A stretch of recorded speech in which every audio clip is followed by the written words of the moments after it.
ನಮಸ್ಕಾರ. ಇಂಡಿಜಿನಿಯಸ್ ಚಾನಲ್ಗೆ ಸ್ವಾಗತ. ನಮ್ಮ ಊರಿನಲ್ಲಿ ಮೊದಲಿನಿಂದಲೂ ಹಲಸಿನ ಬೀಜವನ್ನು ಬಳಸಿ ಹಲವಾರು ರೀತಿಯ ಅಡುಗೆಗಳನ್ನು ಮಾಡ್ತಾ ಬಂದಿದ್ದಾರೆ.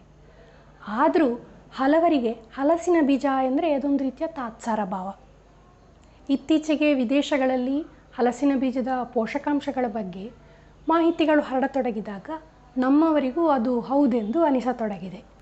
ಹಲಸಿನ ಬೀಜವನ್ನು ಅಧಿಕವಾಗಿ ತಿಂದರೆ ಅಥವಾ ಸರಿಯಾಗಿ ಬೇಯಿಸಿಕೊಳ್ಳದೆ ತಿಂದರೆ ಹೊಟ್ಟೆ ಉಬ್ಬರ ಅಥವಾ ಅಜೀರ್ಣದ ಸಮಸ್ಯೆ ತಲೆದೋರುವುದೂ ಇದೆ. ಆದರೆ ಜಾಗರೂಕತೆಯಿಂದ ಚೆನ್ನಾಗಿ ಬೇಯಿಸಿಕೊಂಡು ನಿಯಮಿತವಾಗಿ ತಿಂದರೆ ಪ್ರೋಟೀನು, ಕಬ್ಬಿಣ ಸತ್ವ, ಕ್ಯಾಲ್ಶಿಯಂ, ನಾರಿನಾಂಶ ಇತ್ಯಾದಿಗಳಿಂದ ಭರಿತವಾದ ಹಲಸಿನ ಬೀಜದ ಆರೋಗ್ಯಕರ ಪ್ರಯೋಜನಗಳನ್ನು ಪಡೆದುಕೊಳ್ಳಬಹುದು. ಇವತ್ತು ನಾನಿಲ್ಲಿ ಹಲಸಿನ ಬೀಜವನ್ನು ಬಳಸಿ ರುಚಿಯಾದ ಮತ್ತು ಸುಲಭವಾಗಿ ತಯಾರಿಸಬಹುದಾದ ಪಾಯಸದ ರೆಸಿಪಿಯನ್ನು ತೋರಿಸ್ತಾ ಇದ್ದೇನೆ. ನಿಮಗೆಲ್ಲ ಇಷ್ಟವಾಗ್ಬೋದು ಅಂದ್ಕೊಳ್ತೇನೆ.